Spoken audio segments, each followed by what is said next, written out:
real pros, and they were responsible for pulling out a lot of people. And we got them there fast, and Texas had some good ones too. But the response has been incredible, and the fact that we got along so well, I don't know, I don't even think that's a political thing, but we got along so well, and it was so unified. I think a lot of lives have been saved. That could have been as bad as it was, and you could have lost double or triple. This thing was just really horrible. Well, congratulations on a great job, and appreciate it. I know you're going down. I'll be going down on Friday with First Lady, who will be taking a trip, and we don't want to get in anyone's way because that's what happens. The president goes and everyone's around focused on. I don't want anyone to focus on us, but it's possible they could have somebody saved still. There's a lot of areas. It's a big area, and probably unlikely at this point, but there could be. I mean, they're thinking there could be the possibility, but what a tragic situation. A good job, and we'll see you on Friday, and we'll finish out the day here.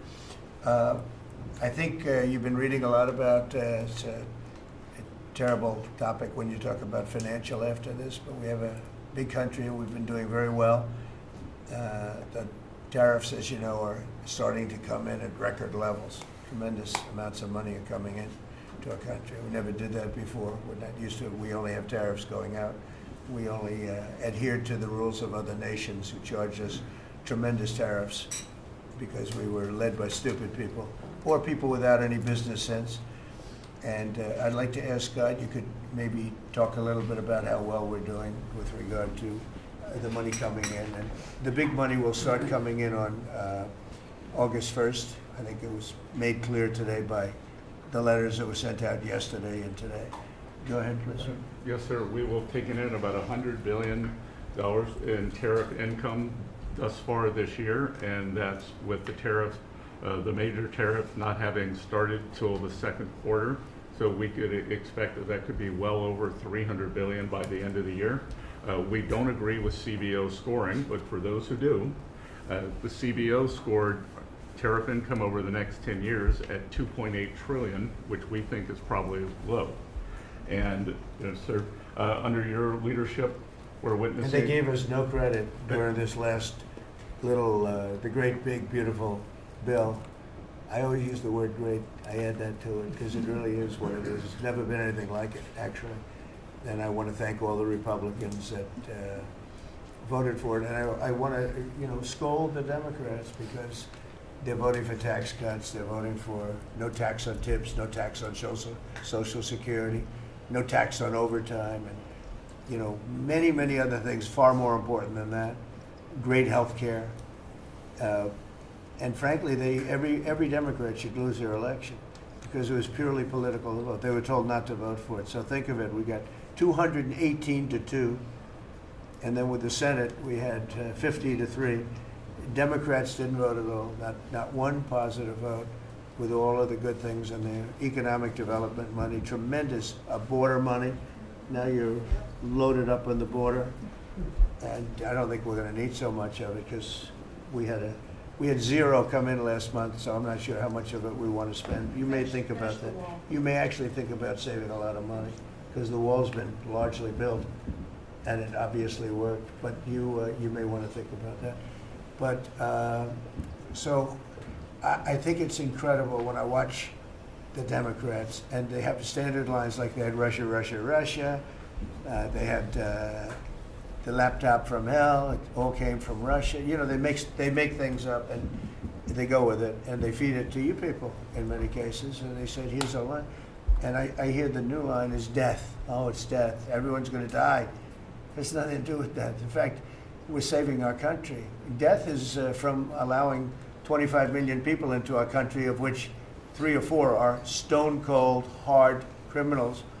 11,888 are murderers, many of them committing more than one murder. That's death, and the Democrats did that. Joe Biden did that by allowing people to come in here just totally unchecked, unvetted, open borders, open borders. The whole world was dumped into our country from prisons, from gangs, from mental institutions. We have many people walking the streets, walking in areas that we don't know anything about, that came out of insane asylums.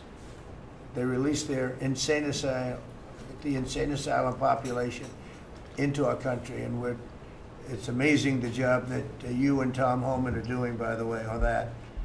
But we have to get them out, and we have no choice. We have to get them out, and we are getting them out. And so, Pete, do you want to tell them about our great military and how well we did with respect to the bombers and the B-2? When we had the pilots here 2 days ago, and they were incredible people. Go ahead. Yes, sir. Truly a historic mission. It demonstrated the skill and courage of the United States military. From those B-2 pilots and families that we had a chance to meet, sir, to the fighter pilots, to the refuelers, to the maintainers, to the air defenders who defended the base. What was demonstrated on the world stage was American military might and capability. And it wasn't just Fordo and Esfahan and Natanz that took notice in Iran. It was the rest of the world. That we have a decisive commander-in-chief willing to use these capabilities, which are the best in the world. As the president pointed out, no one else could have done what America did there on that night, and everyone took notice of that.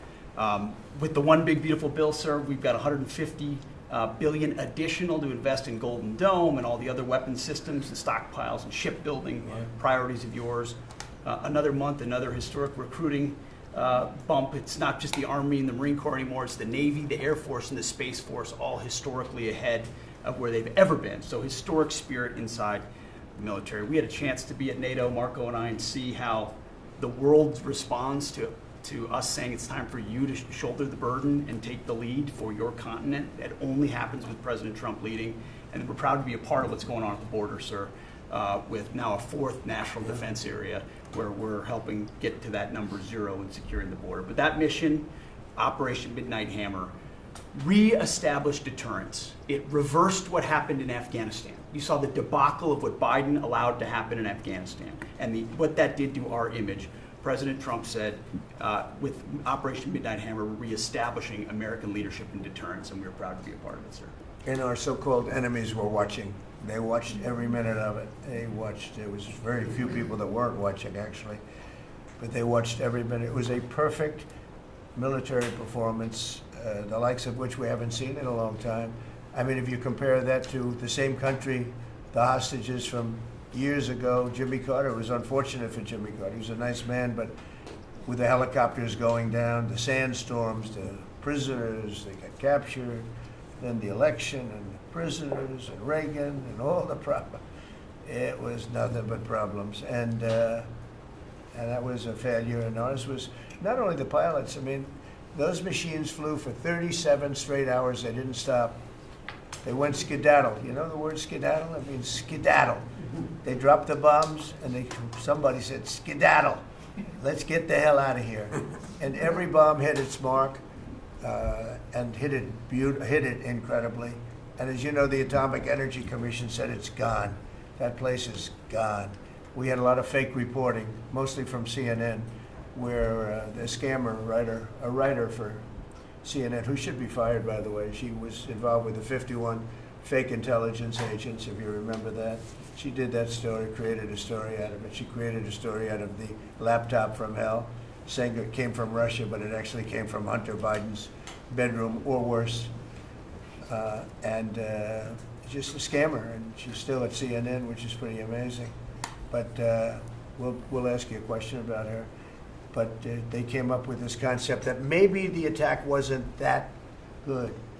Maybe it, and I saw it happen right after the attack. I saw this person on CNN. I like to watch the enemy. You learn from the enemy. And I watch, because you have to know where they're coming from. And I watched her say, Anderson, you know, I'm hearing stories that maybe they didn't hit their target. Maybe it wasn't that good a hit. And they were hearing stories. The next day it was a little more, and the next day a little more. After 3-4 days, she was saying, you know, I don't know. I don't think it was that. Except by that time, everybody knew it was hit perfectly. The evidence is in the planes. The pilots are the best evidence. But they actually came out of their plane, because they were here the other day, and they said, it was so sad. We did such a good job. We flew into very dangerous airspace. I'll never forget, we were in the Situation Room, and they said they have entered Iranian airspace, and everyone took a deep breath because they had more missiles pointed at them, but the equipment is so good, it's stealth, way up in the air, and it was stealth, and they went right through that, and they sort of, by the time they found out they were there, they were already gone. That was the word skedaddle, get the hell out of here. But they were right in the most dangerous airspace in the world, and they took those big, beautiful, very fast, they're unbelievable planes. I mean, they've become really beautiful works of art. You know, I always thought they sort of were cool, but now they look better than just cool, don't they, huh? But they dropped the loads, and literally they would hit, if you look at this table, from here to there, they had a half a refrigerator door is the way to best explain it. Take a refrigerator door, average size, cut it in half, that was their target. They hit every single one. Then we had 30 missiles, Tomahawk, shot from submarines 300 miles away. Every one of them hit their target. It was a perfect mission. Then they came back, almost 37 hours. Every plane worked perfectly. The mechanics were here too. I said, you got to get the mechanics here. We didn't have any problems. If you remember, they had a lot of problems with the helicopters, but they did fly through a dust storm, which they shouldn't have done. Sometimes you say, let's go back and try it on a nicer day. Dust and sand don't work well with helicopters if you know much about helicopters, but that was a horrible embarrassment to us. Then we had Afghanistan, which I think was the most embarrassing moment in the history of our country, and we would have gotten out. I was the one that got them down. I would have kept Bagram, the big air base, which right now is controlled by China, one among the most powerful runways in the world, thick with concrete and steel. Anything could land, and right now, they were 1 hour away from where China makes its nuclear weapons. I was keeping it. Outside of that, we were leaving, and I would have been out faster than them, but we would have gotten out with strength and dignity. Instead, that was the most botched up mess I've ever seen. They left all that equipment behind, and every year they have a parade running down some third-rate street with the equipment. You know, it's supposed to be Fifth Avenue. It doesn't work. But with all that equipment that they left, they should have taken every ounce of it. I was taking every ounce. I said every screw, every bolt, every nail you take out of there. And Millie said, I remember one time, sir, we're better off leaving the equipment. Why? Well, it's cheaper. I said, cheaper? You mean it's cheaper to leave a $150 million airplane rather than flying it into Pakistan or India or someplace, or just flying it straight home? It's cheaper. Yes, sir. That's when I knew he was an idiot.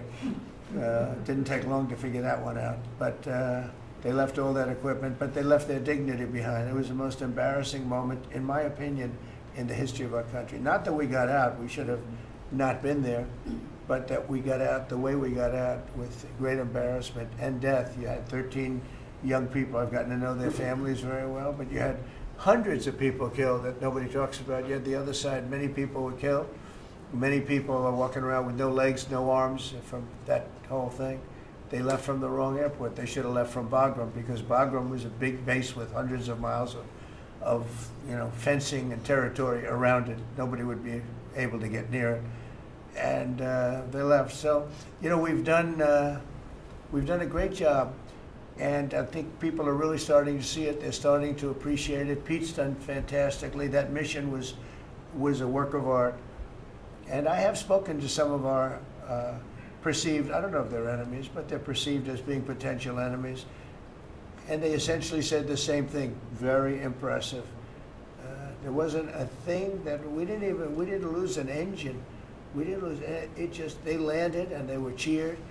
But the sad thing was they were cheered, and one of the pilots said, we were a little concerned because when we got out, we were told that on television they were reporting that we may have missed our targets. Sir, we hit every target. That's what I do for a living. We hit every target.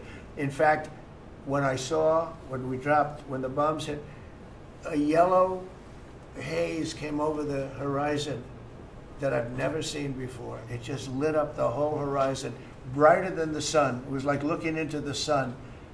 He goes, we hit our target, because you know what that was exploding. And but they were a little downbeat because they listened to that fake CNN reporting and the fake New York Times. They worked together to try and say that it wasn't perfect. They couldn't say what they missed. All they could say is, maybe it wasn't perfect. And you ought to fire that reporter immediately. You should fire her. Real fake. And so I just want to congratulate those pilots. And, you know, a lot of people don't like bringing things like that up. I do. I always like confronting, because otherwise the public doesn't know that you're a bunch of crooked people. But they know, they've learned, and the media has to straighten out their act. You know, the media is down to 17% approval. You got to do a little better than that. It's important for the country that you do better. I think they ought to make a lot of changes. I think changes are going to be made to the media, but it's hard to have a really successful country if you have a corrupt media, and we really have a corrupt media. And nobody really knows why. I mean, why would you want to have open borders and criminals pouring into our country? Why would you want to have men playing in women's sports, transgender for everyone, you know? You'll have to figure that out. But some of you don't. I mean, I'm looking at some people, they love the country, but I look at other people and they can't.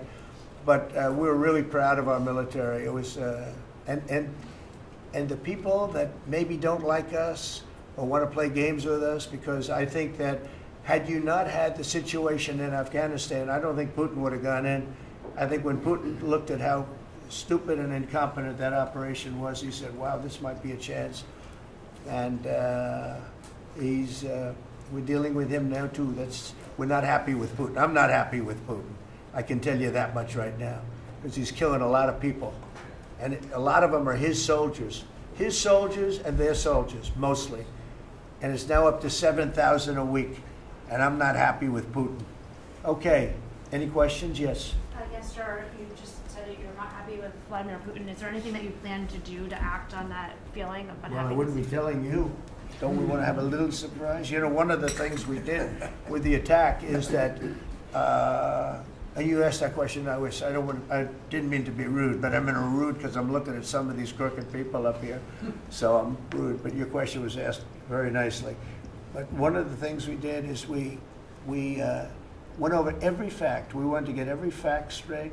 We wanted to have the distance straight, the number of pilots straight. Everything had to be correct, because we want to be, this was a very important mission. If we failed on this mission, it was beyond the war that, you know, obviously we had with Iran and Israel, a lot of hatred, a lot of years and years of hatred, centuries of hatred. People have never seen anything like it.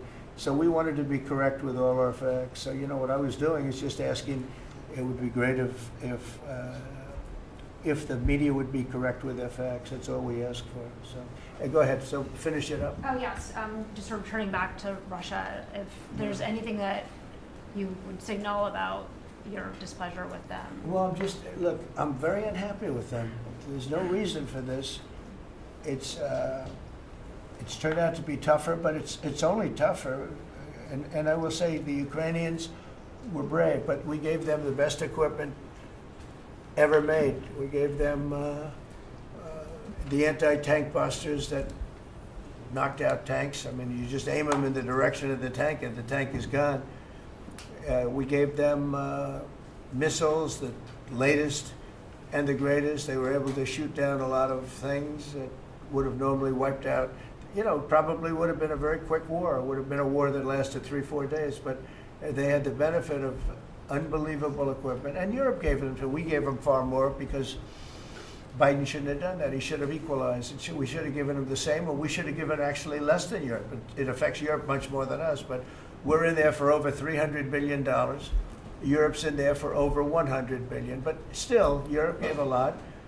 And I will say this, the Ukrainians, whether you think it's unfair that we gave all that money or not, they were very brave, because somebody had to operate that stuff. And a lot of people I know wouldn't be operating it. They wouldn't have the courage to do it. So they fought very bravely. But we gave them the best equipment in the world. We make the best military equipment by far. There's nobody close. You look at other equipment from other countries, it's not even close. That's why everybody wants to buy our equipment. And that's why we're going to step up these contractors now that make it. And they're brilliant, but they make it too slowly. And we have to step them up, Pete, and let them make it at a much higher rate. Unfortunately, we have to do that. But if you look at our Patriots, if you look at our Tomahawks, if you look at our, well, what we do with tanks is, you wouldn't want to be driving a tank. You would feel nice and secure, but they are javelins, they're called. and I gave them the javelins. Remember they said Trump gave the javelins and Obama gave them sheets, right? They called Obama at that time. Barack Hussein Obama, if you haven't heard, did a terrible job. But that was a war that should have never happened, and a lot of people are dying, and it should end. And I don't know, we get a lot of bullshit thrown at us by Putin for you want to know the truth. He's very nice all the time, but it turns out to be meaningless. Do you want to sanction him? Lindsey Graham has a sanctions bill on Russia. Do you want him to move ahead I'm with looking that? at it, yeah, no, I'm looking. The Senate is passing and passed a very, very tough sanctions bill. Yeah, I'm looking at And it. you'd sign that? It's an optional bill. It's totally at my option. They passed it totally at my option and to terminate totally at my option. And I'm looking at it very strongly. Yesterday you said you want to see more weapons. Go ahead, please. The Council of Economic Advisors released a new report saying that imported goods have actually decreased in price from December I know, it's not through March. amazing. Well, my question is, With the tariffs. the Fed chairman keeps saying that tariffs are going to cause price increases. Are we Are the sure? prices just not Chairman passed of the through? Fed? Yes, exactly. Well, Are the you prices, do a better job than him. Are the prices just not passed through yet? No, I think what's happening is everything's evening out. You know, when we charge, see, what people don't understand, the other countries have been charged, almost every country charges us tariffs. We had deficits with everybody for years, for decades. And we were like this big monolith that made bad deals with everybody. We rebuilt South Korea and we stayed there. It's okay, we rebuilt it and we stayed there. And they pay us very little for the military. I got them to pay billions of dollars, and Biden then canceled it when he came in. I said to South Korea, as an example, we give you free military, essentially, very little. And I think you should pay us $10 billion a year. And they went crazy. But they agreed to 3. So I got 3 with a phone call. And I was satisfied. I said, but next year we have to talk. And then we had a rigged election, and we never got to talk. And you know what Biden did? They probably went to him and they said, listen, Trump treated us terribly, and we shouldn't be paying anything, and he cut it down to nothing. So that's what happens. It's ridiculous. That's the other thing. We're talking to countries about contributing to the military, not only just paying more in NATO, but contributing. We have 45,000 soldiers in South Korea. We have 45,000 soldiers in Germany, 52,000 actually. And that's a huge economic development for them. That's tremendous amount. That's like having a city. It's tremendous money for them, and it's a tremendous loss for us. So we're talking, in a very nice way, we're talking to them about it. It's very unfair. We supply the militaries to many very successful countries. I mean, South Korea is making a lot of money, and they're very good. They're very good, but, they should be paying for their own military. President Trump, could I ask you a question about Jerome Powell as well, and then a question to the Attorney question General? about what? Jerome Powell, and then I have a question for the Attorney General. Jerome Powell, who you've been pressuring to lower interest rates, he's facing accusations of lying to Congress, which is a potential crime about the Well, then he opulent. should resign immediately. We should get somebody in there that's going to lower interest rates. Do you want congressional Why don't you Republicans to call look for into- his resignation? Do you want congressional Republicans to investigate and It's pursue okay and with punish? me. I think he's terrible. I think, look, we're paying, I call him Too Late. T-O-O, Too Late, like Too Tall Jones for the Dallas Cowboys, right? Too late. He's always late. But he wasn't late with Biden before the election. He was cutting him like crazy. It didn't help too much, did it?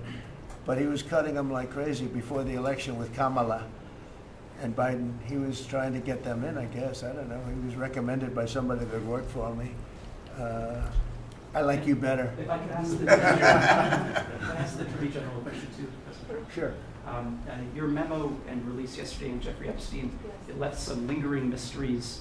One of the biggest ones is whether he ever worked for a American or foreign intelligence agency.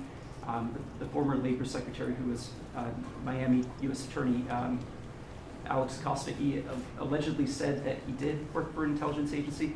So could you resolve whether or not he did? And also, could you say why there was a minute missing from the jailhouse tape on the night of the staff? Yeah, sure. If Hey, I Pam, could, could I just interrupt for Sure. 1 second?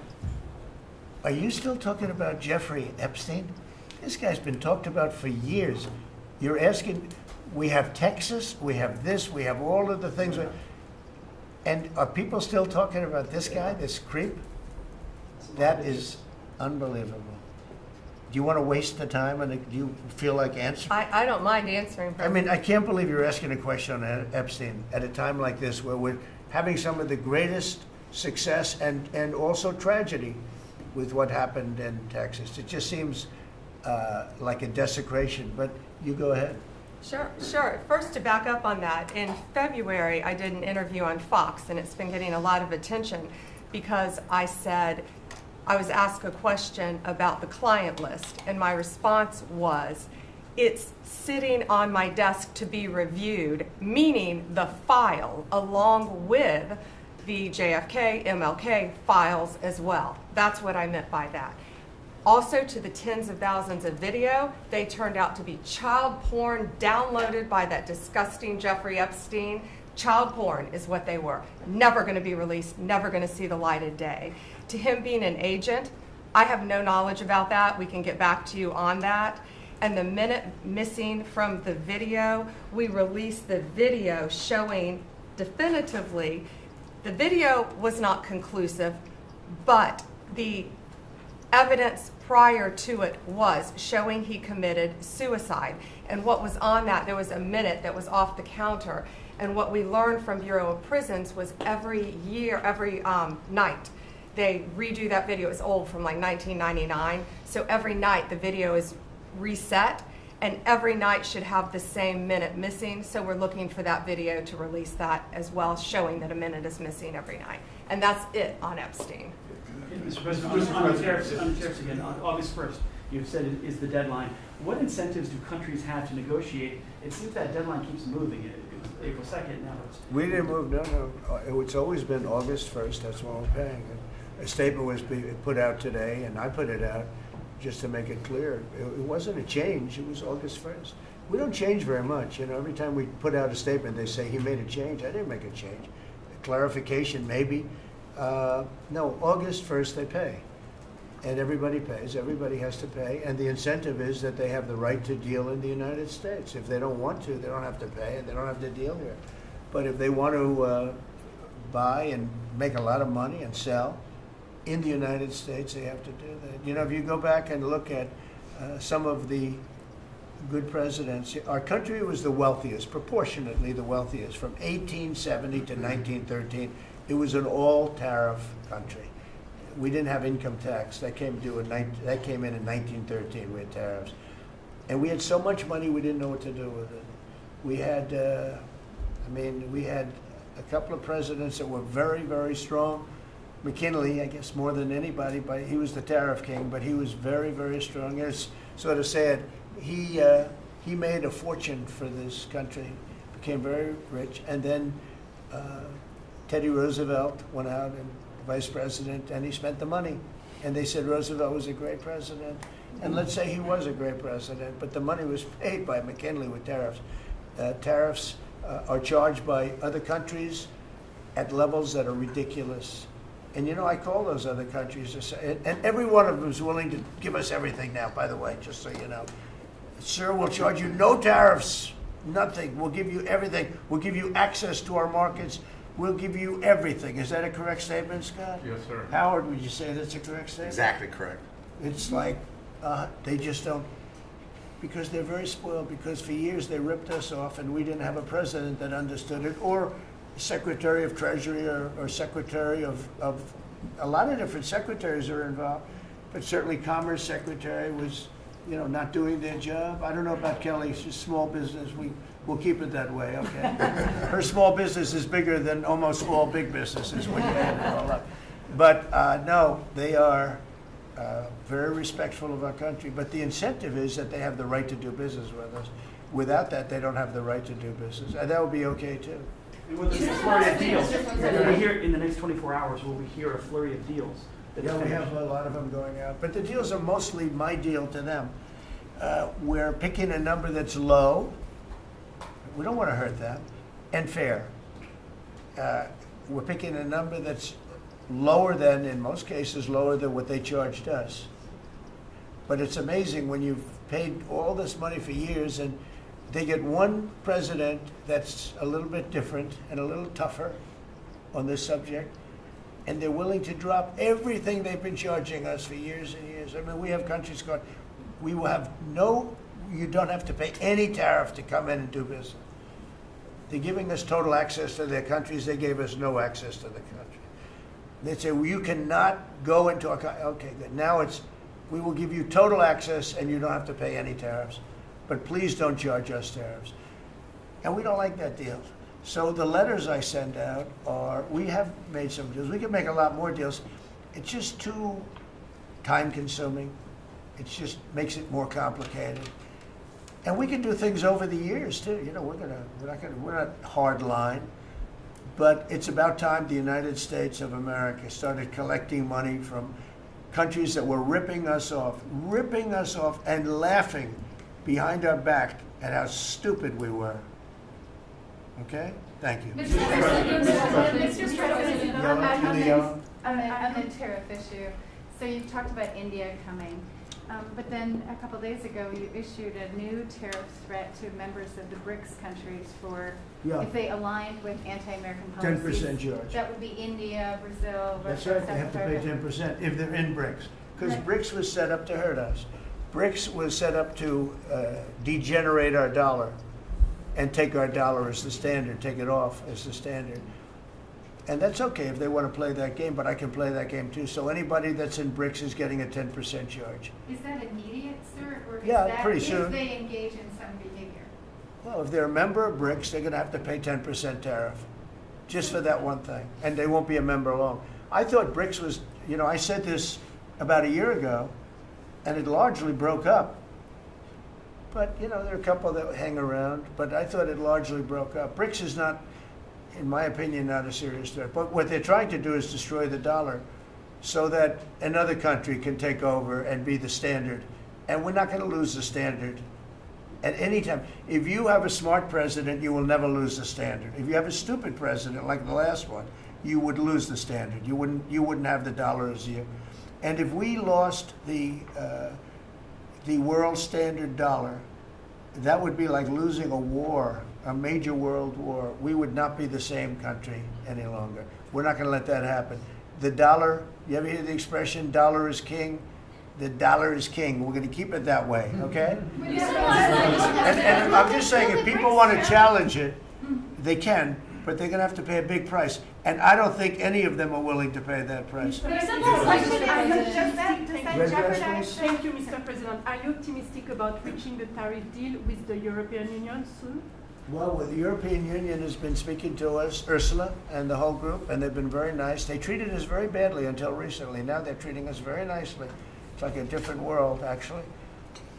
They've treated us very badly. They were among the toughest to deal with. Actually, in many respects, they were much worse than China. Look at what they do to our companies. They sue Apple. They sue Google.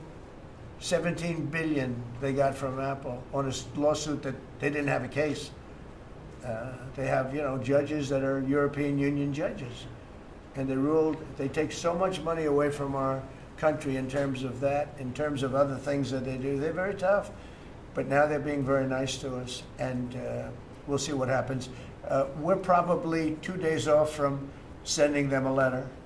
We are talking to them. I just want you to know, a letter means a deal.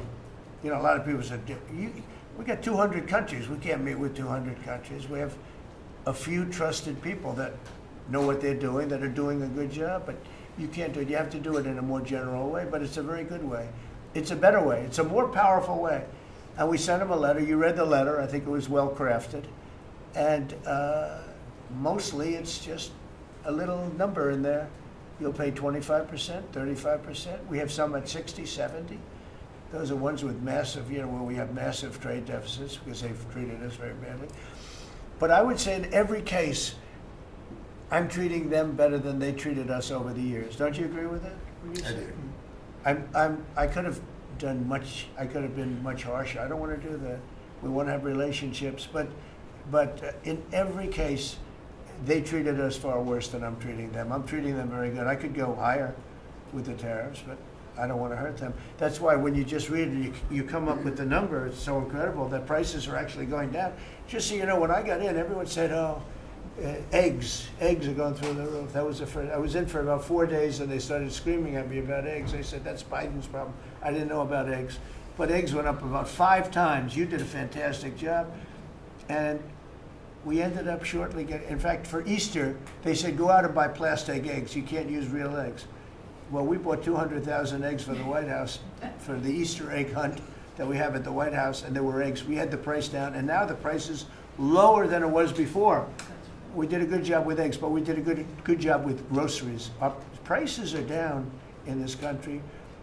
A big part of it's oil. The oil, you had a couple of places last week, you had $1.99 for oil, for gasoline. Nobody thought they'd see that. I want to get it lower if I can, but we've done a good job. You've done a very good job. Do you want to say a couple of words about that, you and Chris, about what's happening with energy? Well, absolutely, but I would say on the pricing side, President Trump, the fact that you've endorsed and supported a policy of energy dominance, that sends a signal to the market that we're going to have more supply. You talked during the campaign about inflation being a country buster. You've broken the back of inflation in 6 months, among all the other things you've accomplished. We have no inflation. And we've got, and then heading into the 4th of July, these were the lowest gas prices at the pump in 4 years. And again, for Americans, this is like hundreds of billions of dollars that stay in their pockets because we lowered the price of gas at the pump. But when we lower the price of energy, it lowers the price of food, it lowers the price of the clothes you wear. It's the biggest thing. It's the biggest thing. It's like a big tax cut.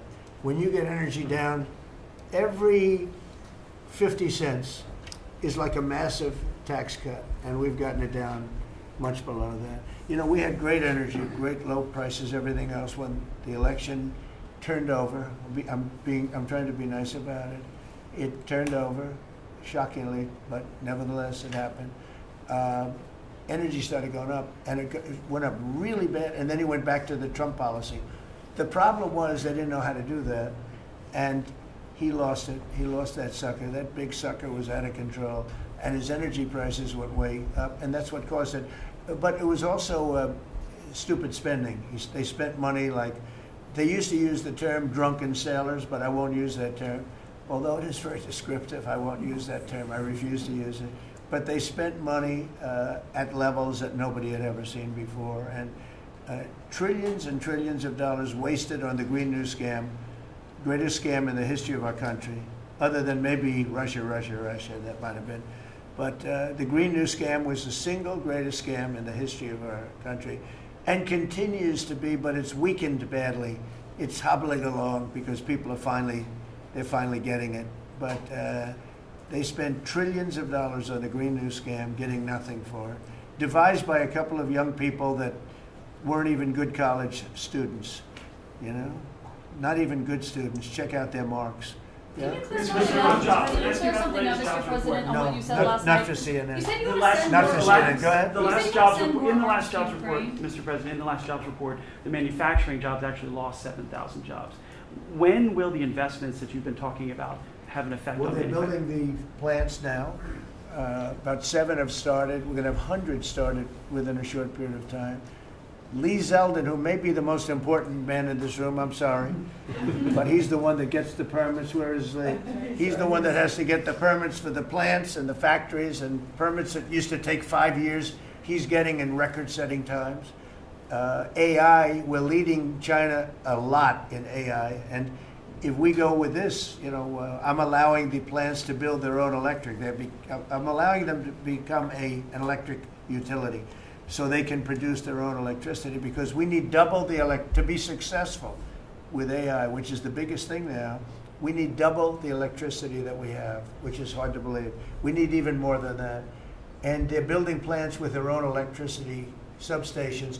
They don't have to use the grid. And anything they build extra, they're putting into the grid. So we're supplying the grid with brand new electric sources. And you know, it's funny, when they came to see me, they never even asked for that. I told them about it. The reason they didn't, they thought that was an impossibility. You're not allowed to build your own electric. These are massive investments that are being made in building electricity for their plants. And they're going to have, I think, Doug, a lot of electricity left over. And that electricity is going to be passed into the grid and give us no more, you know, like you look at California. They have blackouts and brownouts every week. They're totally out of control. They have a really incompetent governor. Where's Chris? Is he here?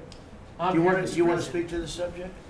Yeah, I think a huge thing in the One Big Beautiful Bill, Mr. President, because of your leadership, is the ending of these subsidies, as you call them, the Green New Scam. That saves our country $500 billion over the next 10 years. But American taxpayers were paying twice. They were paying that money, $500 billion in the subsidies, and they were paying more expensive electricity price. If you subsidize something, you should at least lower the cost of it. But in this case, we were subsidizing something and paying more for it. So the One Big Beautiful Bill had two huge things: ending wasteful spending. Wind, solar, and batteries combined are 3% of U.S. total primary energy. 3% for $1 trillion, another $500 billion coming. That's just not a good investment, hurting our businesses, hurting our consumers. And the One Big Beautiful Bill also unshackled oil, gas, and coal development in the United States, onshore and offshore.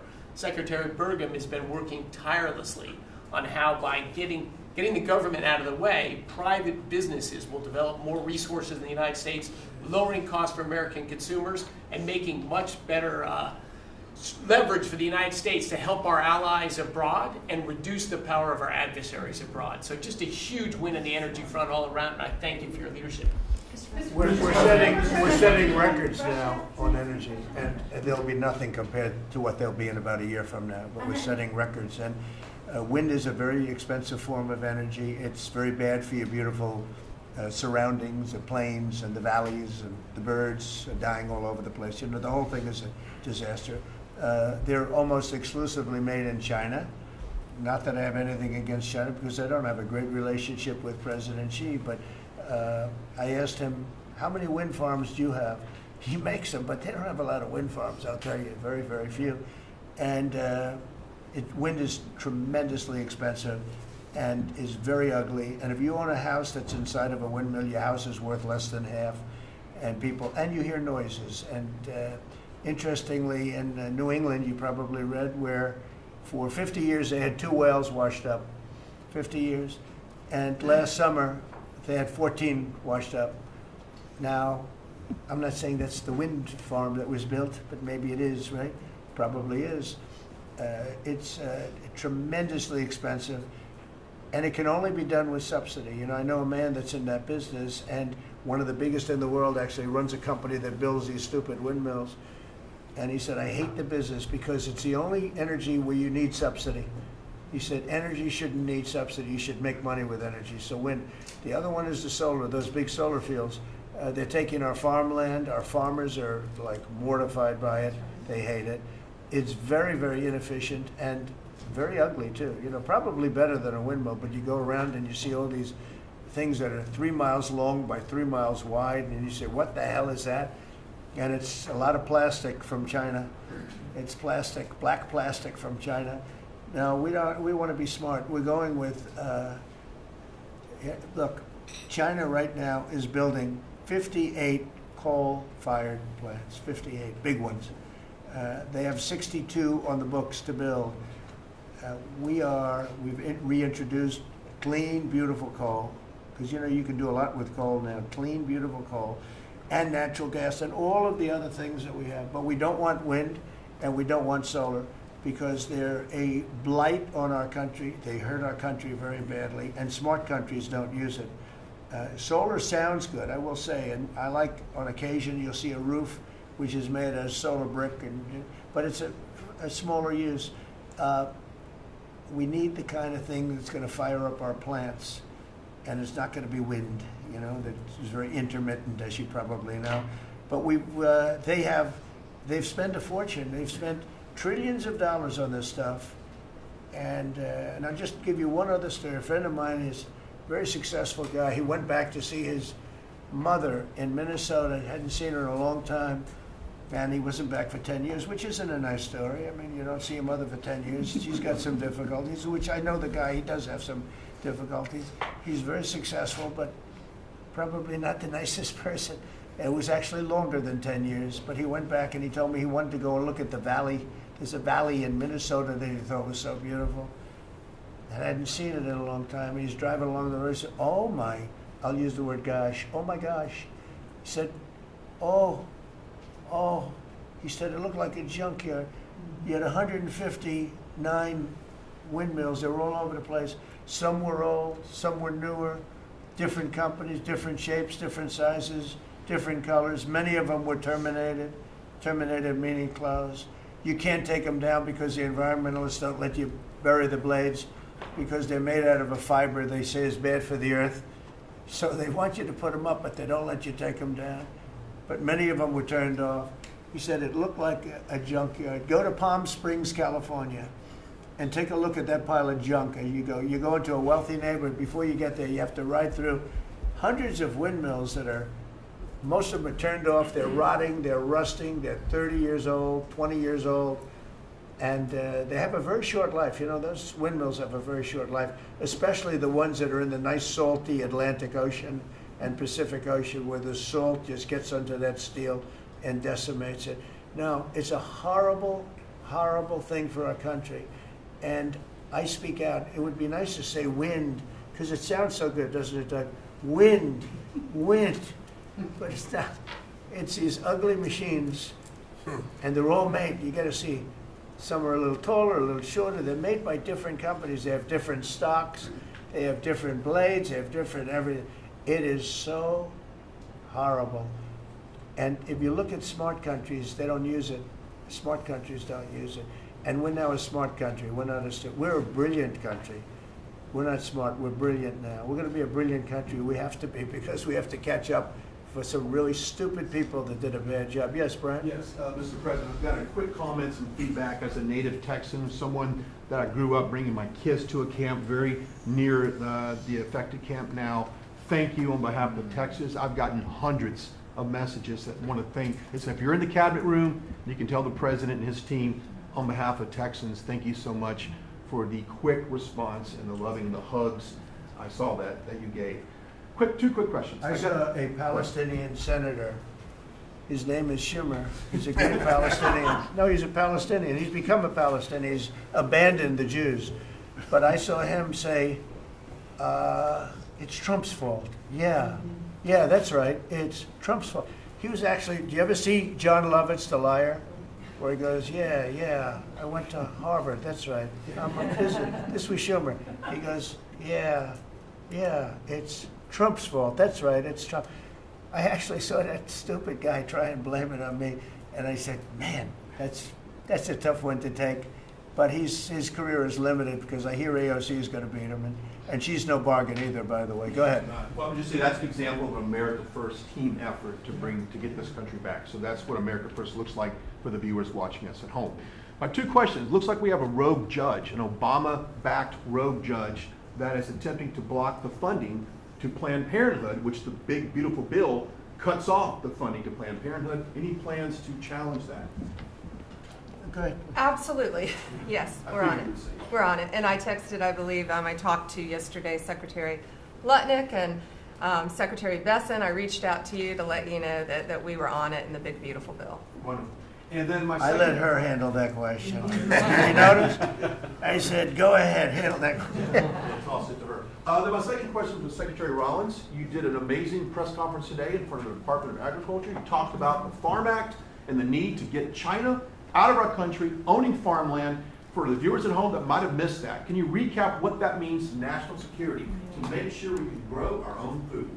Well, thank you, Brian, sir, if you don't mind. Yes, this morning Secretary Hegseth, Secretary Noem, and Attorney General Bondi and I had a press conference at the USDA.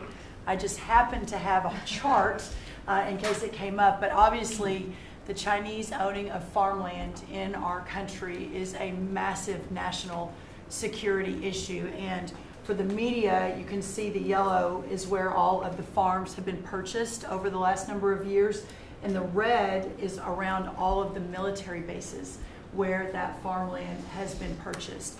So this is a massive national security issue. The press conference this morning included 3 of our greatest governors as well, Sarah Sanders from Arkansas, Jim Pillen from Nebraska, and Bill Lee from Tennessee.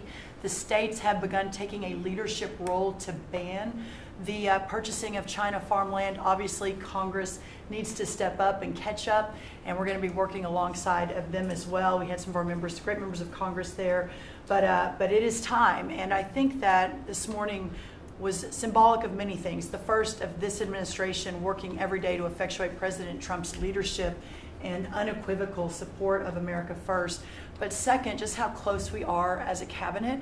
I don't know in any other administration that you'd have 4 cabinet members at the USDA on a Tuesday morning when it's about 110 degrees outside with the sun beating down on us talking about Sir, Your Vision. So I think it was a great day. It was just the start. There's an executive order coming and some other things coming behind that.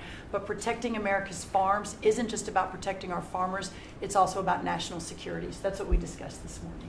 I do want to say that I think we have had a really good relationship with China lately, and we're getting along with them very well. They've been very fair on our trade deal, honestly, and I hope we're going to have a great relationship.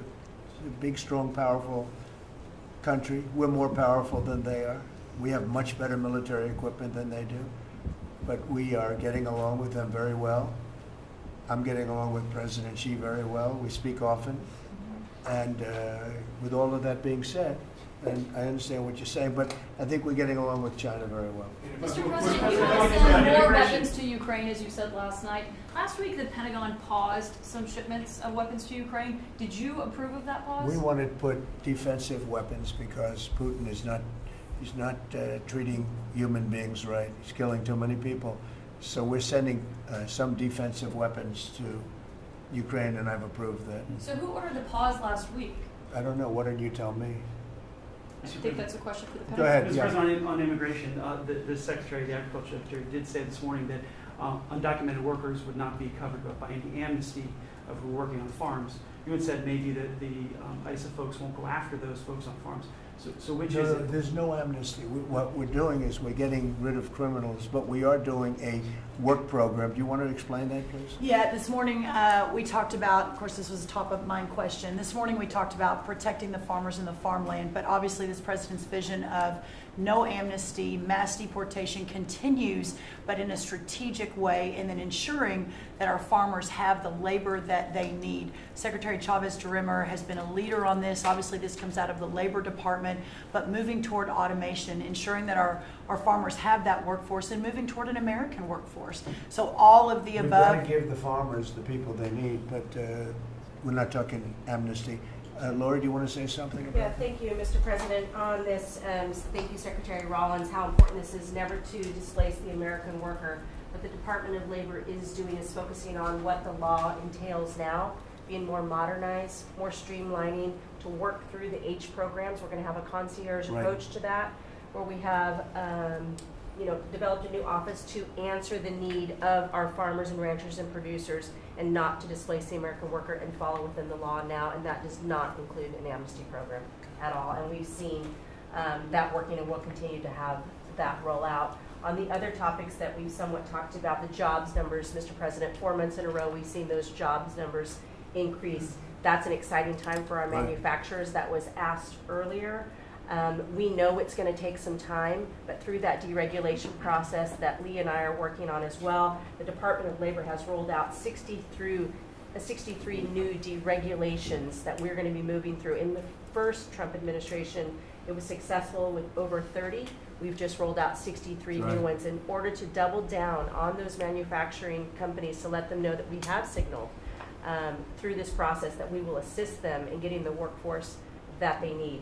It's an exciting time. That one big beautiful bill, that was the signal to my former colleagues in Congress to get this done. It's been an important time. I spent time on the ground visiting 7 states in 9 days prior to that bill being passed, because it was the most pro-worker piece of legislation that we will ever see really in this country right now. No tax on tips, no tax on overtime, no tax on Social Security. That matters to the American worker, because we don't want to take their money and give it back. We want them to keep more of their hard-earned dollars in their pockets currently, and that's what they're excited about. And as I move forward with these tariff talks, I heard a company, orthopedic company in Indiana, say to me, for the first time since you have taken office, Mr. President, their increase in their bottom line by 8% since these tariff talks have happened. Not one company has said the president is not doing a good job. These tariff talks are working. They're feeling it on the ground. The media has told a false story. because what's happening on the ground is positive, and that's what we're seeing in these jobs numbers. So I really, through the Department of Labor, to come in behind all the secretaries and build this workforce is going to be key to the American worker. So thank you for what everybody did this last week. The One Big Beautiful Bill is a doubling down of this, and we're going to see these workers start to grow. And that apprenticeship program is going to be working. That's we'll right. have that It's gonna million be great. apprentices across the country. We, as you know, we're building plants all over the country now, which you weren't building any plants 4 years ago. You weren't building anything. But those plants, when they open up, it's going to be, you'll see numbers like you haven't seen ever. I don't think in history you'll never see numbers like what we're going to see in the very near future. Many of them are building the plants. Some are just starting right now. You know, it's a brand new administration. But, and they wouldn't be here except for two things: November 5th, the election, and the tariffs. And frankly, I guess the election was more important because of the tariffs. I mean, another person wouldn't have done this. But they're coming in because of the tariffs. They have to, they're not going to pay 25, 30, 40, 50%, 70, and 100%. And we'll be announcing something very soon on pharmaceuticals. We're going to give people about a year and a half to come in, and after that they're going to be tariffed if they have to bring the pharmaceuticals into the country, the drugs and other things into the country. They're going to be tariffed at a very, very high rate, like 200%. We'll give them a certain period of time to get their act together. But they were all here now. They all left. They went to other places because we allowed, people that sat in this room allowed it to happen. And I don't allow it to happen. The people in this room don't allow it to happen. So we're going to be announcing pharmaceuticals, chips, and various couple of other things, you know, big ones. We did steel, as you know, they're 50%. We did aluminum, 50%. Lumber just came out. Why don't you announce copper? And we did cars. And now, today we're doing copper. Copper, what would that tariff be on? The sectional tariff? I believe the tariff on copper, we're going to make it 50%. 50%. Any breakthroughs in See, I'm glad he Gaza? didn't question it. Any I sort of said, I just sort of thought, what would that be? That's a quick one. I didn't have much time, but he agreed with me. That's why he's ours. Any breakthroughs on Gaza with the Prime Minister, and there's reports that you're meeting with Netanyahu again tonight. Is that Yeah, accurate? I am. He's going to come over again tonight. We're talking about Gaza, mostly Gaza right now. It's he's been very unfairly treated. I think what they've done to him in Israel is very unfair, having to do with this trial. You know, he's a wartime prime minister, had an unbelievable outcome, and I think he's been treated very unfairly. But he's coming over later. We're going to be talking about, I would say, almost exclusively Gaza. We got to get that solved. Gaza is a tragic. It's a tragedy. It's a tragedy. And he wants to get it solved, and I want to get it solved, and I think the other side wants to get it solved. Steve, could you talk on that, please? We're in proximity talks now, and we had 4 issues, and now we're down to 1 after 2 days of proximity talks. So we are hopeful that by the end of this week, we will have an agreement that will bring us into a 60-day ceasefire. 10 live hostages will be released. 9 deceased will be released. We're meeting at the President's direction with all the hostage families to let them know. And we think that this will lead to a lasting peace in Gaza. And you're doing a good job. It's a tough one. It's a tough one. A lot of hate, you know, it's called long-term hate. But we think we're going to have it solved pretty soon, hopefully with a real solution, a solution that's going to be holding up. And can I follow up? This is, I think, the first cabinet meeting since Elon Musk has not been a special government employee, not here anymore. He's now saying he's going to create a third political party. Are you worried about the impact that could have? No, I think it'll help us. It'll probably help. Third parties have always been good for me. I don't know about Republicans, but for me. Are you second guessing any of the cuts that Doge made? Since you No, described him as off the rails. Look, we cut hundreds of billions of dollars with Doge. We could have done it differently. I would have done it differently a little bit, maybe, but it was something that we saved a lot of money. You can always second guess. I guess some of the people in this room maybe would have done it slightly differently, and some would have done it exactly the way it was done. But it was dramatic, and it was important, and we found a lot of things like billions of dollars given to people for environmental protection, where they had $100 in the account, like in Atlanta, Stacy, and then you had another one with 20 billion here, and 20 billion here, and 2 billion here, and 15 billion, and Lee, you might want to mention just a couple of those things that we really got because of Doge. At the Trump EPA, the one big beautiful bill was filled with many big beautiful wins for the taxpayer. It delivered a sledgehammer to the Green New Scam. Billions of dollars rescinded.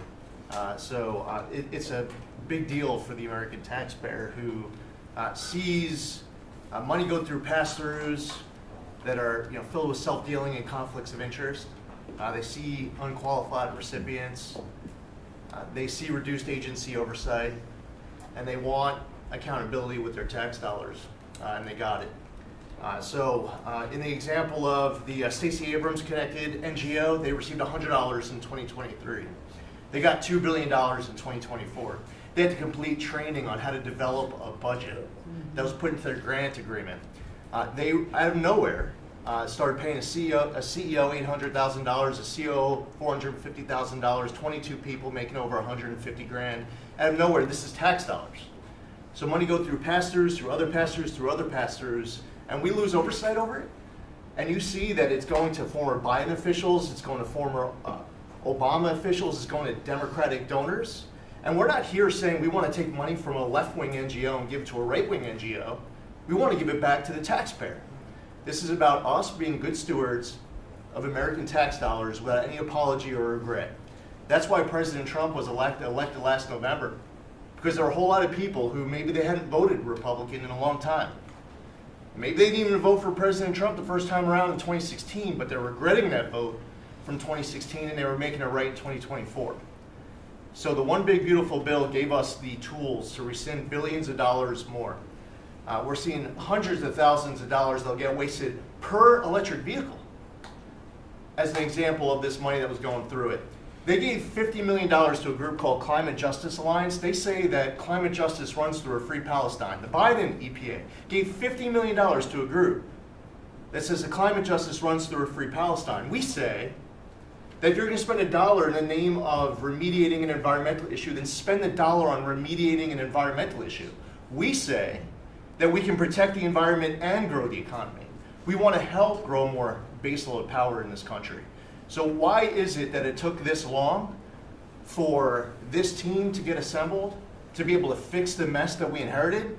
But gosh, we love showing up at our jobs every single day, first thing in the morning, because all day long we get things done for the American taxpayer. And Congress did its part last week by passing One Big Beautiful Bill to deliver this accountability and to cut off the Green New Scam. So maybe it's a bad day for Stacey Abrams. Maybe it's a bad day for all those well-connected Democrats getting paid off. But you know what? God bless America. Because at the end of the day, President Trump is here, J.D. Vance is here, and the greatest cabinet ever assembled to deliver that much-needed and highly demanded accountability. Mr. President, That was a very good.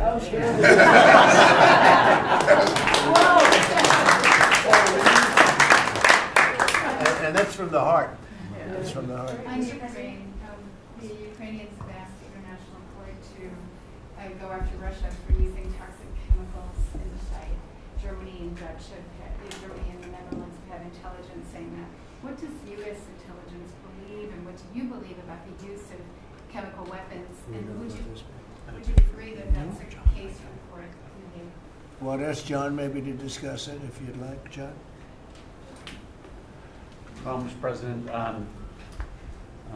obviously chemical weapons, if it's documented in its use, it's illegal. It's against all international laws of armed conflict and treaties. And obviously I can't share in this room with this audience the intelligence that I can share with you privately, but obviously you're not going to stand or allow for any violations of international law by anyone. That's right. Thank you. Could I ask Sean to Department of Transportation, Sean Duffy, former great congressman, very popular, decided to go out and make a couple of bucks. He made a lot. And he got bored with that, though. He likes serving people better, the people. And could I ask you to just discuss a very important subject to me, and that's the modernization of our equipment at airports so that planes aren't crashing into each other and bad things don't happen. It should have been done many years ago. We were going to do it, and then the election precluded that, unfortunately. But we're doing it now. Could you tell them where we are? Yeah, if I could start with Newark. You guys all covered what happened in Newark. We had outages for a couple of 30-second outages a couple months ago. We have, in 2 months, Mr. President, it's historic speed, laid new fiber lines for communication and tested those in the next month. So those new lines for the Philly Tracon that controls the Newark airspace, they're up and running, lightning fast speed. June was the most on-time June ever in the history of Newark for air travel. So that's going incredibly well. By the way, we shouldn't have dealt with this because Joe Biden and Pete Buttigieg had moved the center from New York to Philadelphia. They didn't test the lines. They didn't do the work, which is what brought us all these problems. But in the big beautiful bill, we got $12.5 billion. This is a historic investment in air traffic control. And so what the money is going to allow us to do is move from copper to fiber all over the country. So new copper lines. We think we can do that in 1.5 to 2 years. We have radar that dates back to the 1950s, some of it from the 60s and 70s. We get brand new radar across the country as well. We have some infrastructure money to build TRACONs and centers, the en route centers that control the traffic across the country. So this is a massive new start to rebuild air traffic control. And again, this is dilapidated.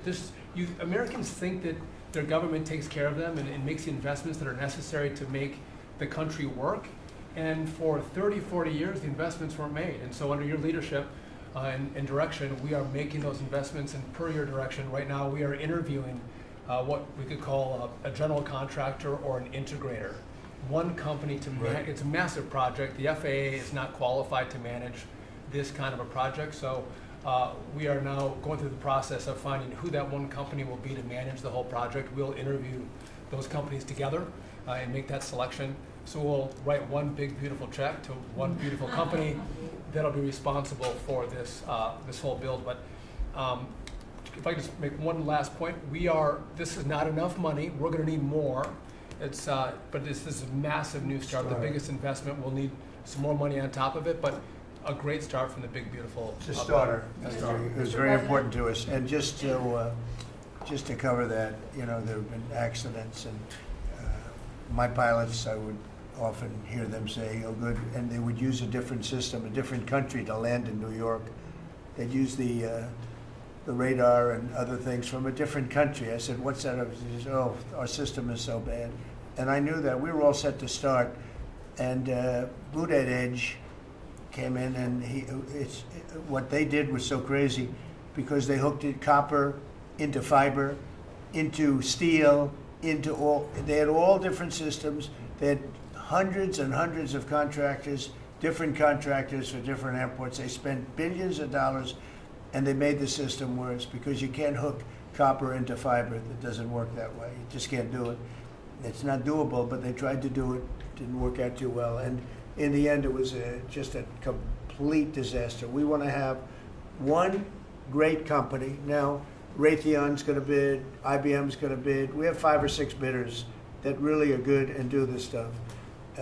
And we want one, because I know about overruns. I look at the railroad out in California, headed up by one of the worst governors in our country, who I used to get along with actually, but he's just, when you lose 25,000 houses and you would have had your cities burned down. If we didn't step in, Los Angeles would have been burned to the ground. But you look at that, and I said, I really know how to build, and you got to have one guy, one contractor, one great one, whether it's IBM or Raytheon is good, but you have 4 or 5 that are really, really great, and they're all bidding against each other. But you don't want to have one doing the wire and one doing the digging and one doing the demolition and then they're all saying they all blame each other because they're saying they were late and therefore you have to pay me millions of dollars more money. I know the system so well, and we're going to have a great company do the whole thing. We're going to get a fantastic price. Maybe we'll get them, they're very big and very strong, and maybe we'll get them to make a contribution toward getting it done at the right price. But we're going to have a great system. When we finish, we will have the best system on earth done by one of the 2 or 3 best companies. There are only a few companies can do this. This is not. But if you would have seen what this other group did, they were going crazy. They had, I heard 3,000 contractors And then when it all came together, guess what? It didn't work. It's a disaster. So we are, we're going to have in a pretty short period of time, it'll take us about 2 years to build it, and we'll have a contract given out probably over the next couple of months. We have some great bidders, some great companies that want to do the job. You're going to have great air traffic control. Yes, can I just make one last point on this? So the last administration signed a contract with an American company to fix the copper to fiber, and that contract was a 15-year contract. The system is failing today, but that's how idiotic and incompetent the last administration was. And under your leadership, we're saying, listen, we don't have time. We don't have 15 years. We don't have 5 years. We have to do it right now. And so the president always talks about on time and on budget. We have embraced that. We are going to be on time and on budget. And by the way, you mentioned a train out in California. Stay tuned for, probably give us 5 days and you'll have an answer on what's going to happen with the $4 billion that we potentially have invested on a train that's going to go nowhere. It's going to be $120 billion that'll never connect San Francisco to LA. Again, the last administration wasted so much money on projects that never work. If you're going to have high-speed rail, you're going to invest billions, we should actually have high-speed rail in America, not boondoggles that fund political friends and allies and family They have members. from San Francisco, inside of San Francisco to inside of Los Angeles. Should have never been built because airplanes do it better. And you could drive it. You could drive it. No problem with driving it. The roads aren't even crowded. So they were going to do this. Somebody's idea. Somebody got paid off a lot of money and they started it. It was going to cost a very small amount of money. And it ended up costing literally hundreds of times what the original. And now what they did is they said, well, going into the city is too big a deal. So we'll leave it 25 miles short of the city. So now they're leaving it. They're not going to finish it, really. It's not the same project. So now they're leaving it outside of San Francisco and outside, short of each. They just want to get it done, and it's, I've never seen cost overruns. You know, if you have a cost overrun of 10%, you should be ashamed of yourself. 20%, you should not do any more jobs. This is a cost overrun of 2,000%, something like that. It's unlimited, and it's not finished. And maybe it will never get finished. And I told Sean, look at it from every standpoint, but we don't want to, you know, we have federal money going into that, and it's like throwing it out the window. So whatever you can do to stop it. $15 billion and not one track has been laid. $15 billion and we're 16 years into the project, not one track. Mr. President, Mr. President, on New York, you're the most prominent Republican in the country from the city. What do you want to... Anywhere else? Well, I don't want to be a wise guy. Perhaps I can. Maybe Marco. But how do you want Republican voters in the city to vote in the upcoming mayoral election? Should they vote for Eric Adams? Should they vote for Sliwa? Should they pick someone else? Look, number one, you have a communist running, and you shouldn't vote for him. He's a disaster. He's leading. He's got the Democrat nomination because that shows you where the Democrats have gone. He actually wants to take over the grocery stores of John Catsimatidis, who's a great guy, a rich guy, grocer, does a good job, wants to take over. He actually called me the other day. He's concerned his stores are going to be taken from him, and they won't be run like John runs them, believe me. He runs a good operation, but he actually said he wants to run his own grocery stores.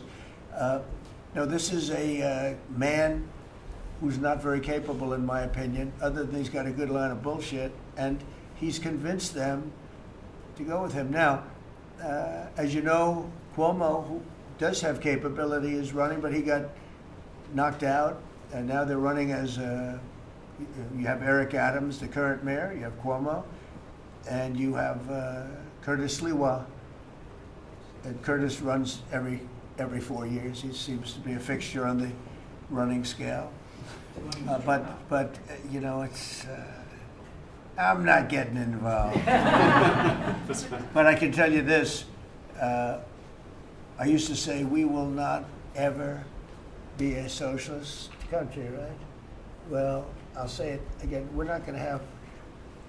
If a communist gets elected to run New York, it can never be the same. But we have tremendous power at the White House to run places when we have to. We could run D.C. I mean, we're looking at D.C. We don't want crime in D.C. We want the city to run well. Susie Wiles is working very closely with the mayor, and they're doing all right. I mean, in the sense that we would run it so good, it would be run so proper, we'd get the best person to run it. The crime would be down to a minimal, would be much less. And, you know, we're thinking about doing it, to be honest with you. We want a capital that's run flawlessly, and it wouldn't be hard for us to do it. And we've had a good relationship with the mayor, and we're testing it to see if it works. But New York City will run properly. We're going to bring New York back. I love New York. You know, I loved New York for a long time. Then we had a bunch of crooked people in there. You have an attorney general who's a total stone cold crook, New York State, Letitia James, a total crook. All they do is want to go after political opponents. They do what's ever expeditious for them. She's the one that took out Cuomo because she wanted to run for governor, and then she ended up getting 1% of the vote. She polled at 1%. She dropped out, went back to attorney general. You have a lot of crooked things going on in New York. We're going to straighten out New York.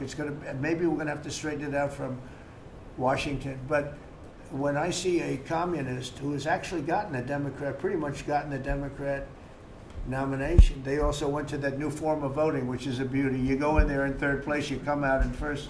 That's that form of voting that they have gone to. You know what I'm talking about. It's not too good.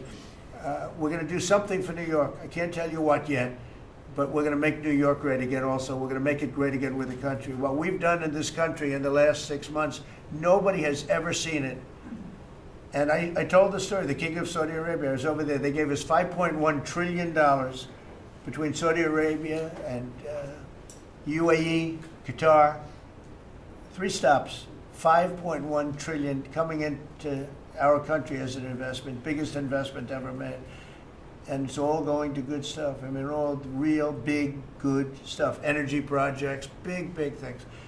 But they all 3 told me essentially the same thing.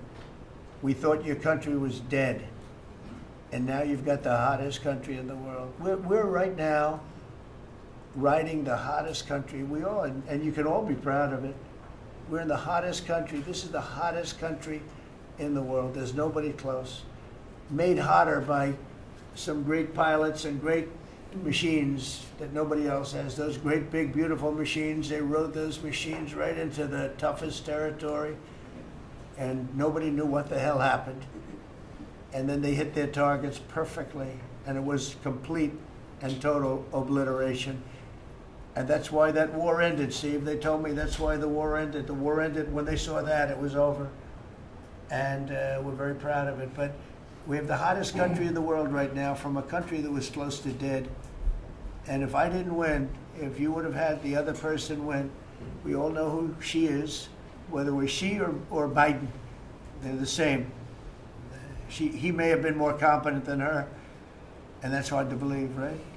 But if you had that ideology in, I don't believe you would have had a country anymore. I think you would have had a country that was broken up.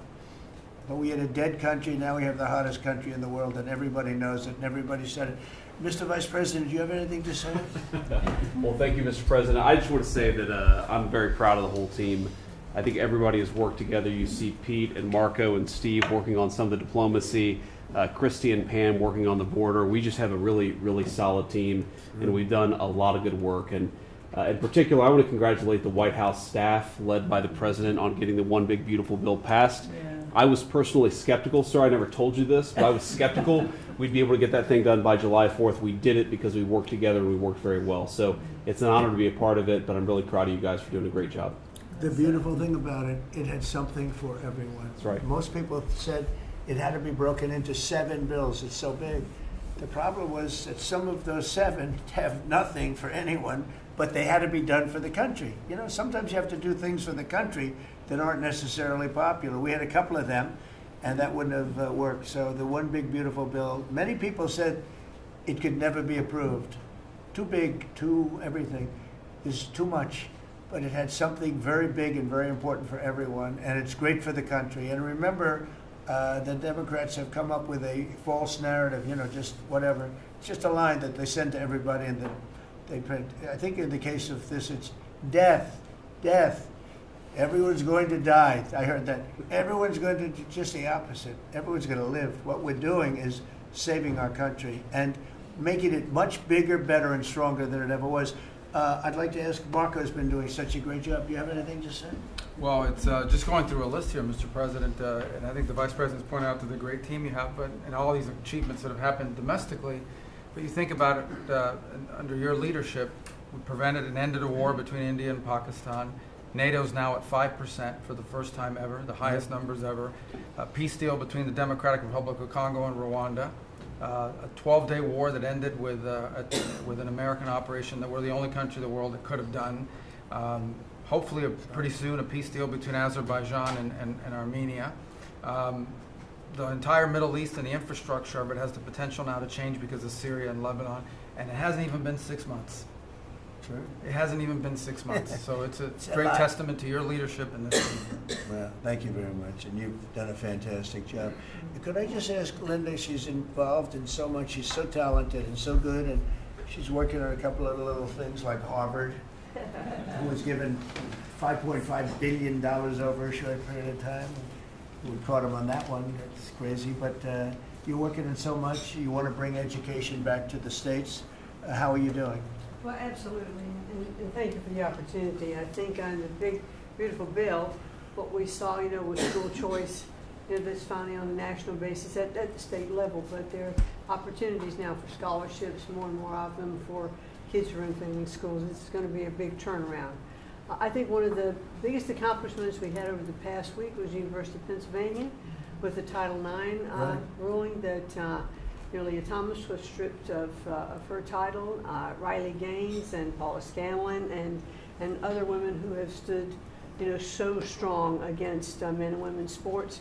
And when you put out the executive order, I mean, that just solidified and gave them the opportunity. So those are a couple of really, really big wins, and thank you for that opportunity. And how are you doing with Columbia and Harvard?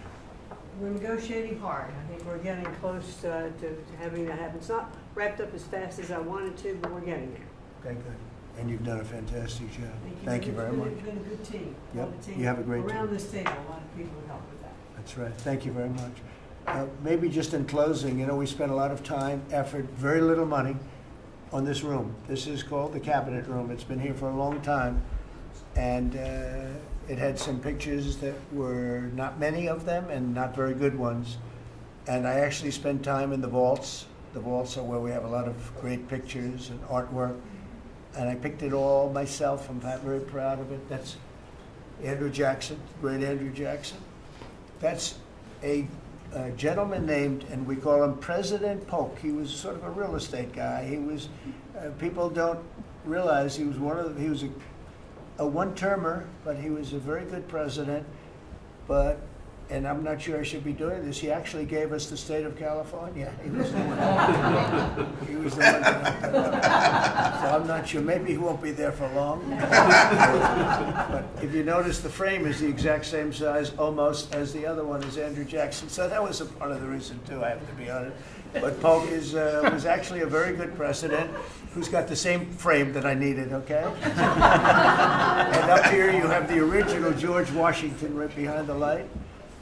And then you have Dwight Eisenhower, who was a very underrated president, built the interstate system, and he was the toughest president, I guess, until we came along. But I don't mind giving up that crown, because I don't want to be too tough on it, but we want to be humane. But he was the toughest president on immigration.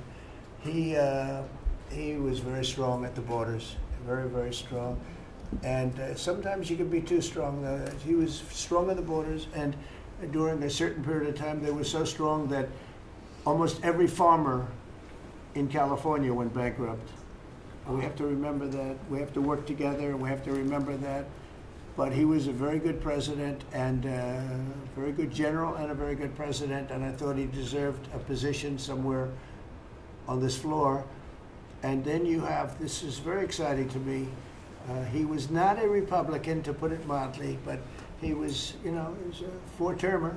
He was Franklin Delano Roosevelt. And if you notice, there were a lot of ramps outside. We have ramp, people say it's an unusual place for a ramp. It was because of him. He was wheelchair bound. but he was an amazing man. It's an amazing portrait, and we used to have him in the room, a different portrait, and it was a terrible portrait. It was almost like it was done by a child. And I used to say, you know, I can't believe that he would have approved of that portrait of himself. And I was in the vaults and looking at things. I said, what's that? And we have some great curators here. We have 6 curators at the White House. They have 2 for paintings, they have them for furniture, they have them for different things. I guess cost is no object. Okay, cost is, maybe I'd have 1, but that's all right. But we have 6, and they're very talented, though. And he said, that's a picture of FDR. I said, really? Let me see it. They took off the wrappings, very well preserved.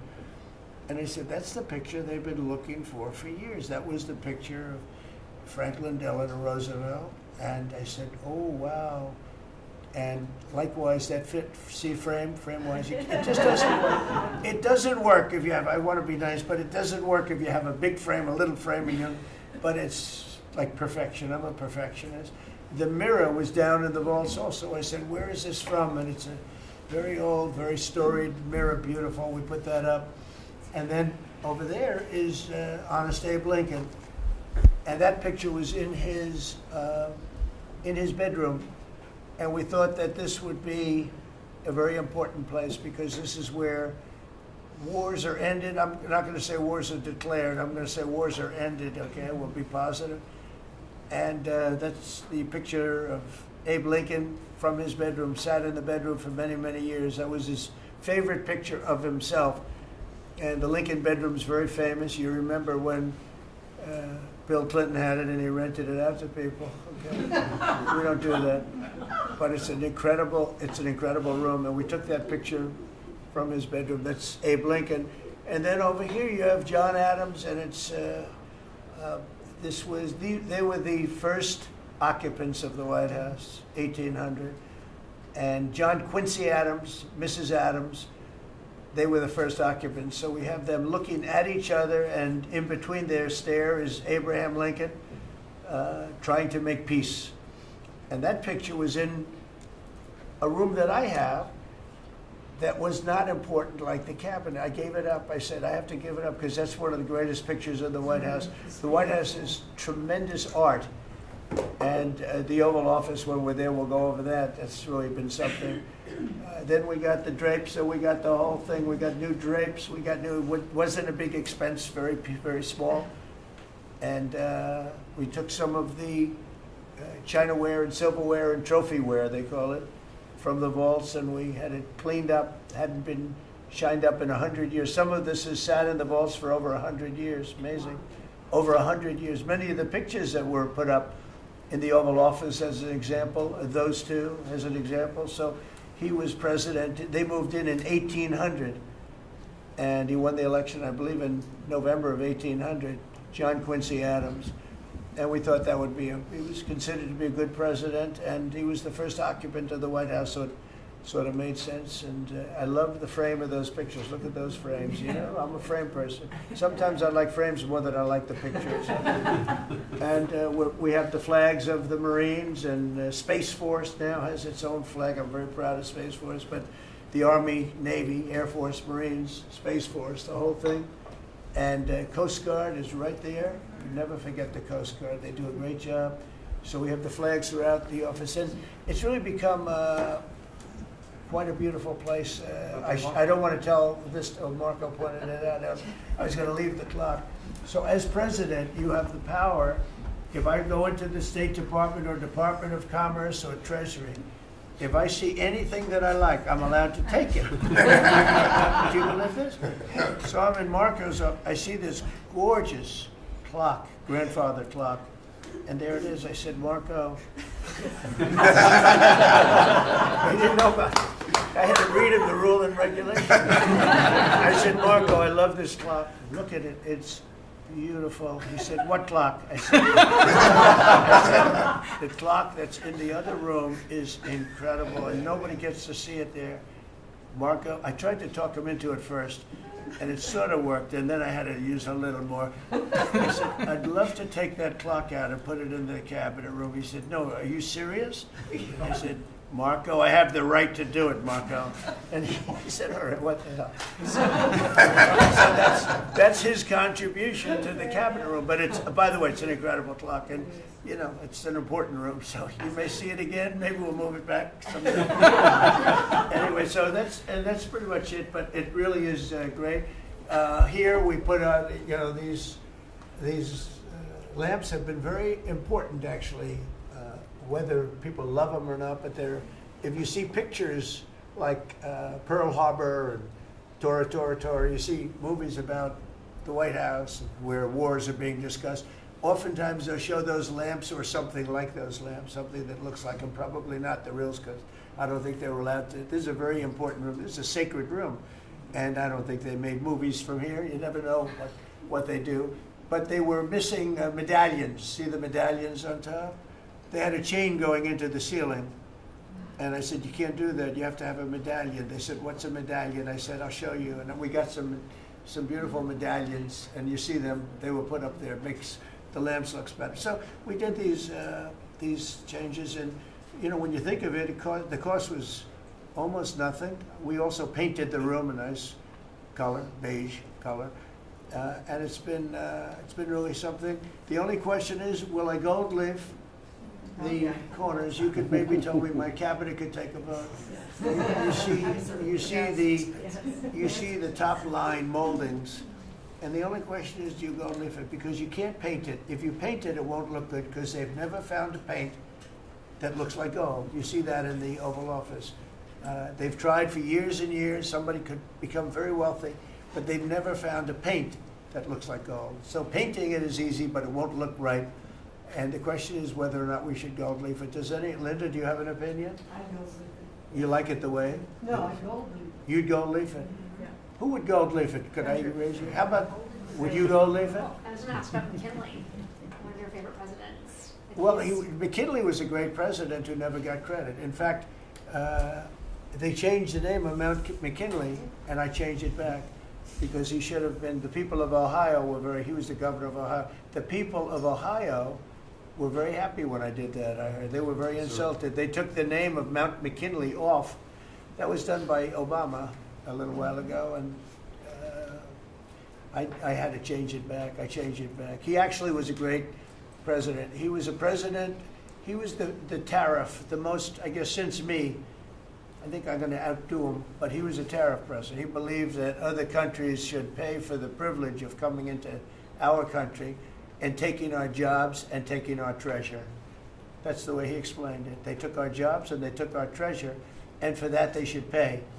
And he made them pay, and he built a tremendous fortune. In fact, in 1887, they had the Great Tariff Committee was set up in 1887 because our country had so much money, we didn't know what to do with it. And they set up a committee of, as they called them, elites, a term that we have to change because I think a lot of the people that are elites aren't elite.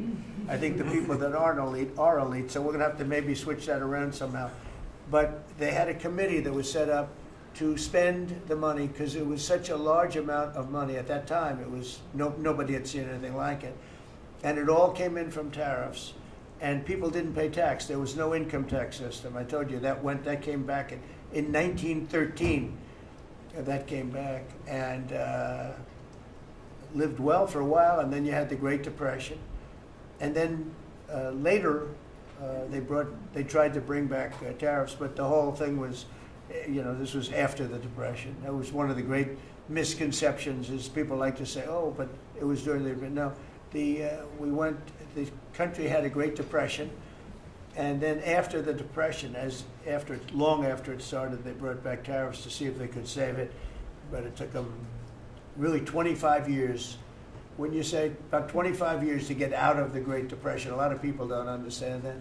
But I thought it would be interesting for you to get a little view of this room. This is a very important room, very powerful room, great room.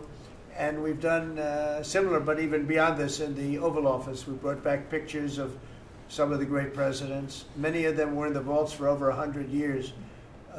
Originals all, beautiful, beautiful things. And rather than sitting in a vault downstairs for 128 years, I thought we should display that, and we did that, I think, in a really good way. We've gotten very high marks. But it's interesting. People walk into that room and they look around the room. They don't even want to talk to me. They could look at it for hours. It's funny when people come into the Oval Office. It's such an incredible. It's a sacred place. When people come into the Oval from the biggest people in the world, presidents, prime ministers, kings, queens, one case at least, queens, and the biggest business people in the world, they walk into that office and they always say there's no place like this in the whole world in terms of the power. I mean, it's beautiful and all, but there are other beautiful offices. You have businessmen that have offices that are, you know, full floors of office buildings, floor-to-ceiling glass, and they walk in there and they say, there's no place like this anywhere in the world. There's no place. And, you know, it's what it represents maybe more than the physicality of the room itself. So it's an honor to have you all, media. It's an honor to have you. I just want to say we have a fantastic cabinet. Every one of them is a star in my book. And if they're not, I'll let you know about it. I don't care. I'll throw them to the wolves. I'll throw them to the wolves in 2 seconds because our country comes first, right? But I just want to thank you all for being here. It's been a lot of fun. Thank you very much, everybody. Thank you. Thank you, press, everybody. Thank you, press. Thank you, press. Thank you, press. Thank you, press. I'll tell you some other time. Thank you. Thank you guys for moving. Yeah, I will. Are we talking about next week or next? I'm going to go. I'll be going to the game. Yeah, I'm going to deliver it. They have it in my office. You're right. You're giving it up?